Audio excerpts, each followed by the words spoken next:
go.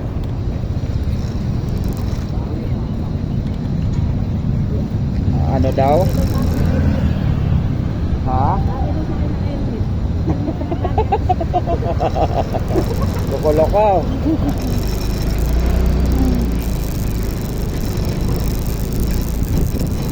Hindi ayos.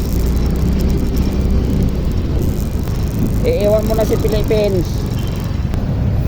Masaya na yun. Makakalis na kayo. Mga isang buwan lang yun. Mga isang buwan lang yun. Marirelease na agad sa'yo yung yung passport. Isang buwan lang yun. Kasi dadating pa yung papuntang dalhin pa yun sa Canada. Hindi naman yan dyan nagtatatakan. Sa Canada yung tatatakan. Swerte yung mga anak mo, madam. Swerte yung mga anak mo, dalawa. May libre na, may allowance pa sila. Yun ang nakapolicy sa Canada eh. Pag nag 8 months hindi, may allowance natin sila ngayon eh. Kasi matagal na si Mamitag doon eh. Diba? May allowance pa sila na dumarating. Pagkaalam ko mayroon yan easy yung nasa nakairam ako ng nakairam ako ng 5,000 doon. Oo. Pero ba lang padam yun ha, 2 months pa lang kami nag-inom doon sa trabaho at saka sa sa trip list namin. Malas-malas pa niya yun, hindi pa yun na magkasama sa apply namin ng namin.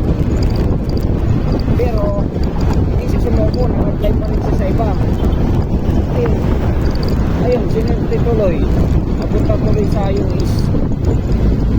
Ngayon, nasa US siya. Ang kagandahan pa ng trabaho niya doon, libre wifi, libre tubig, tapos pagkain libre. Bukat kung isang galang swerte mo naman pare ko eh. Ang laking tulong yan, yung kahit yung pagkain lang, laking tulong na yun para sa pamilya mo. Yung pa kaya yung wifi at saka yung kuryente, walang bayad din. Laking bagay yun. Ang gastos na lang niya yung hindi lang. Pero yung pagkain at saka kuryente, tubig, wala nang bayad yun sa kanila. Libre. Sabi ko, swerte mo para ko eh. Hindi ka para kay Canada.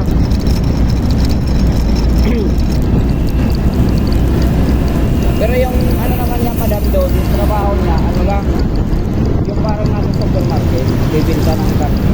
Hindi lang niya. Tapos naghihiwa. Hindi kagaya kay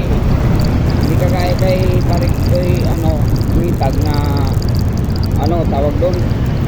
Yung sa kanya actual talaga, baka talaga yung hihiwa.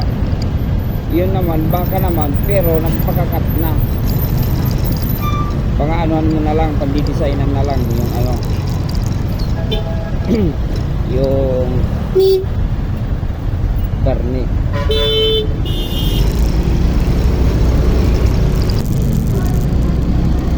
Huwag mo kalimutan madam ha, natin ka.